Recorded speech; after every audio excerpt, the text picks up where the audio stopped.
ओशो ने जो भी कहा उस टाइम पर, शायद दुनिया उस समय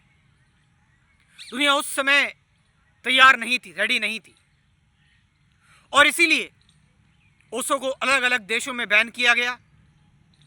ओशो को अमेरिका से भगाया गया। ओशो पर कई एलिगेशंस लगाए गए और ओशो ने इतनी सारी चीज़ों पर बात की, मगर लोगों ने सिर्फ ओशो को एक सेक्स गुरु बनाकर रख दिया।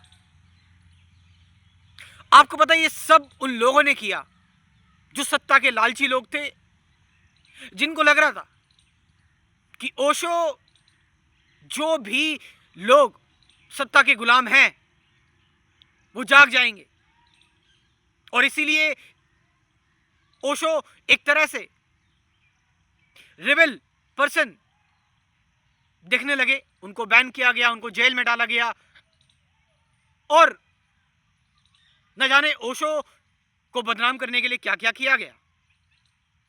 मगर अब ये सारी बातें, जो भी एलिगेशंस लगती है, इससे जो भी हम नतीजा निकाले, जो भी हम कहें कि ये सही है या गलत है, मगर ओशो ने जो बातें बोली, जो कहा, वो थोड़ा सा सोचने लायक है। अगर आप ओशो के फैन भी नहीं है तो भी आपको ये बात अच्छी लगेगी। और ओशो सबके लिए थे, एक रैशनल बंदे के लिए, ओशो एक पुजारी के लिए भी थे, ओशो एक नॉर्मल व्यक्ति के लिए भी थे। वो सबकी बातें करते थे।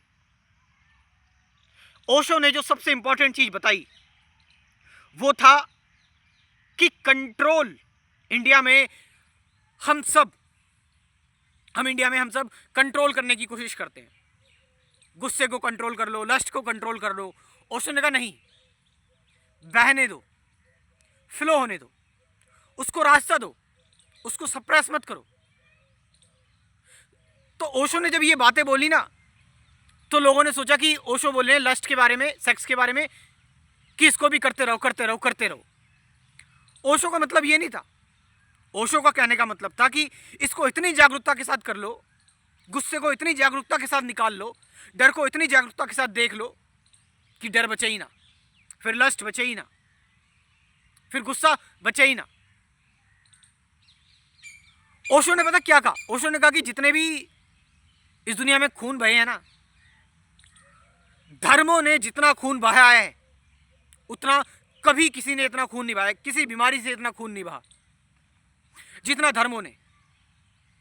ओशो ने क्रिश्चियनिटी को भी, ओशो ने कहा जीसस लैटिन बीइंग थे, मगर जो क्रिश्चियनिटी है, जो क्रिश्चियन धर्म है, वो आपको कहीं नहीं पहुंचा सकता। ये सिर्फ एक प्रोपेगेंडा है, इसलिए वहां के बहुत सारे क्रिश्चियन लोग नाराज हो गए। ओशो ने बोला बुद्ध जो थे वो भी एक इनलाइटेंड बीइंग थे, लेकिन बुद्धिज्म सिर्फ एक पॉलिटिक्स बन के रह गई। और ये ओशो ने हिंदुज्म के बारे में भी कहा कि बहुत सारे अंधविश्वास इस देश में हैं। इस देश में हम जो भी मेन बातें होती हैं वो करना ही नहीं चाहते। सेक्स के बारे में जितना खुलकर ओशो ने बोला उतना किसी ने नहीं बोला, लेकिन ओशो ने याद भी दिलाया कि हम सेक्स को लेकर इतना हिंड्रेंस नहीं थे, इतना रुकावट नहीं करते थे, हमारे पास कामा सूत्र भी था। ओशो ने वो सच्चाई उजागर की, मगर धर्म को लेकर जो ओशो ने कहा वो धर्म के ठेकेदारों को अच्छा नहीं लगा। कि ओशो बोलते थे कि भाई, क्योंकि ओशो बुद्ध से ज्यादा इंस्पायर थे, ओशो अष्टावक्र से ज्यादा इंस्पायर थे, तो आपको ओशो की टीचिंग्स में इन्हीं की झलक आपको देखने को मिल सकती है। ओशो ने सब पर बात की, कबीर, नानक, मीरा। ओशो ने लाओसे पर बात की, न जाने फॉरेन फिलोसोफर से लेकर Indian philosopher, spiritual sages, Krishnamurti, सब पर बात की अलग अलग। अब क्योंकि सब पर बात कर रहे हैं तो कमियां भी दिखेगी भाई फिर, क्योंकि हर एक व्यक्ति परफेक्ट तो नहीं है, तो कुछ अच्छाई भी होगी और कुछ कमियां भी होगी।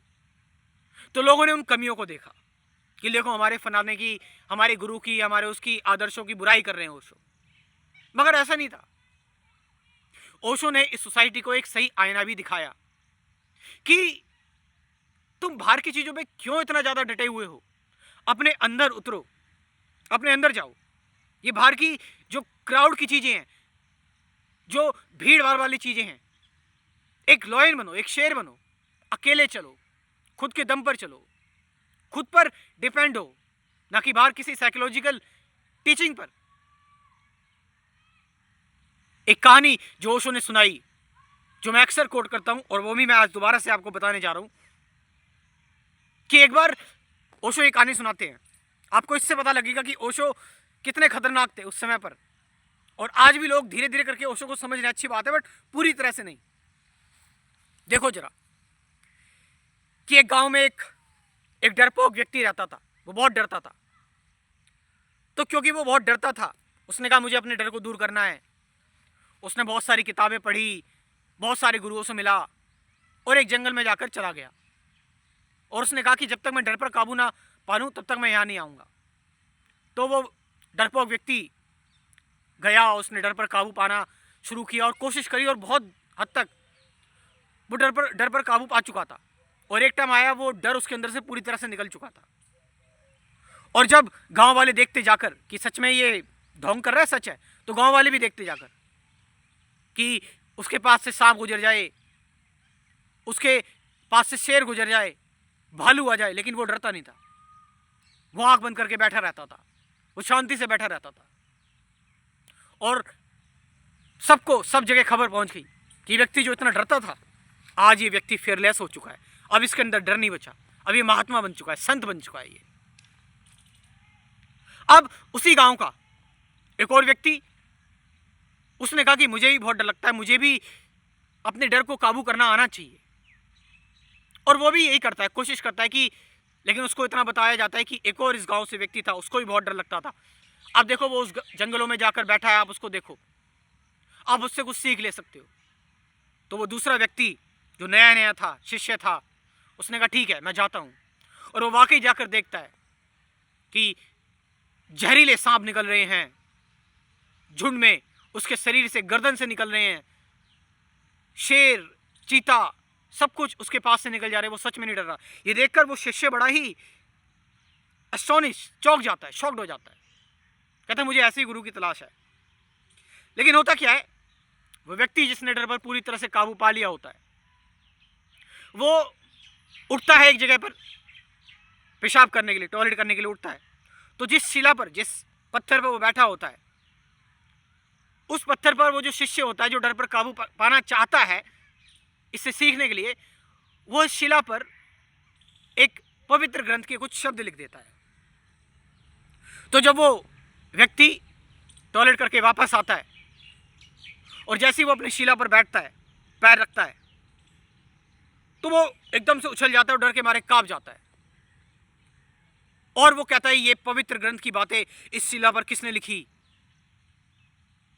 ये बातें क्यों लिखी। और वो डरने लगता है, उसके पसीने छूट जाते हैं, वो सोचने लगता है अब मुझे नरक मिलेगा, ये मेरे साथ पाप हो गया।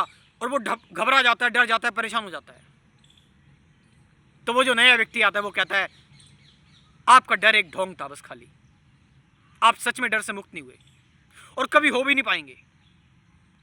क्योंकि एक शेर से डरना या एक सांप से डरना, इट्स फिजिकल फियर, मगर आपके अंदर तो साइकोलॉजिकल फियर है कि आप तो उन चीजों से डर रहे हैं जो चीजें है भी नहीं, जिनका क्या पता, वो पुरानी चीजें बस बोल दी नरक मिल जाएगा, बस वो पवित्र चीज जिसको तुमने साइकोलॉजिकल डिपेंडेंट हो गए थे, मनोवैज्ञानिक डर तुम्हारे अंदर जनरेट हो गया कि मुझे नरक मिलेगा, मुझे भगवान पाप देंगे। तो जो व्यक्ति इतनी बड़ी बड़ी चीजों से ना डरा, वो सिर्फ एक कुछ शब्दों से डर गया, इसका मतलब ये व्यक्ति अभी डर से आजाद नहीं है। तो उसने कहा कि तुम कभी डर से आजाद नहीं हो सकते, मैं हो भी जाऊंगा लेकिन तुम कभी नहीं हो सकते, क्योंकि मेरा डर जो है वो फिजिकल था, साइकोलॉजिकल नहीं, और तुम्हारा डर जो है वो साइकोलॉजिकल है। और जो डर साइकोलॉजिकल है, भला उसको तुम कैसे दूर कर सकते हो। तो आप सुन रहे हैं कहानी कि सभी हम सब के अंदर साइकोलॉजिकल फियर है, हम सब के अंदर साइकोलॉजिकल डर है कि आगे क्या होगा, ऐसा नहीं हो जाएगा, मैंने ये चीज फॉलो नहीं की तो ऐसा हो जाएगा, ऑल दीज थिंग्स। आप समझ रहे हैं? इसीलिए धर्म के ठेकेदार ओशो से क्यों डरते थे। और आज इसी धर्म की वजह से जरा सी भी धर्म की कोई छोटी मोटी चीजें मजाक भी कर लेता है, लोग एग्रेसिव हो जाते हैं, हत्याएं हो जाती हैं। कोई किसी धर्म की अगर कमियां भी बताता है ना तो लोग उसको दुश्मन लगते हैं, तुम्हारा धर्म इतना कमजोर है। इसीलिए ओशो ने धर्म पर बहुत कटाक्ष किए। ये थे ओशो। ओशो की टीचिंग्स सदैव अमर रहेंगी। और यदि आप लोग जानना चाहते हैं कि असली अध्यात्म क्या है, मैंने भी बहुत कुछ सीखा, जाना, समझा ओशो से, कृष्णमूर्ति से, रमण महर्षि से, निसर्गदत्ता महाराज से, और जो मेरी जर्नी रही। अगर आपको मेरी आंखों में स्पार्क दिख रही है, ऐसा लग रहा है कि ये व्यक्ति हमें कुछ सही सलाह दे सकता है, तो आप मेरे साथ जुड़ सकते हैं मेरे स्पिरिचुअलिटी के कोर्स में। जो भी नए लोग हैं, कुल 24 वीडियोस का ही कोर्स है, साथ साथ 50 से ज़्यादा गाइडेड मेडिटेशन की वीडियोस भी हैं, प्रैक्टिकल ध्यान की वीडियोस हैं। You can join this course. मेरा व्हाट्सअप नंबर लिख लो 9773529489, ये नंबर मैं डिस्क्रिप्शन में ड्रॉप कर रहा हूँ। वहाँ से जाकर भी आप इस कोर्स को ज्वाइन कर सकते हैं और बहुत कुछ सीख सकते हैं। Thank you very much.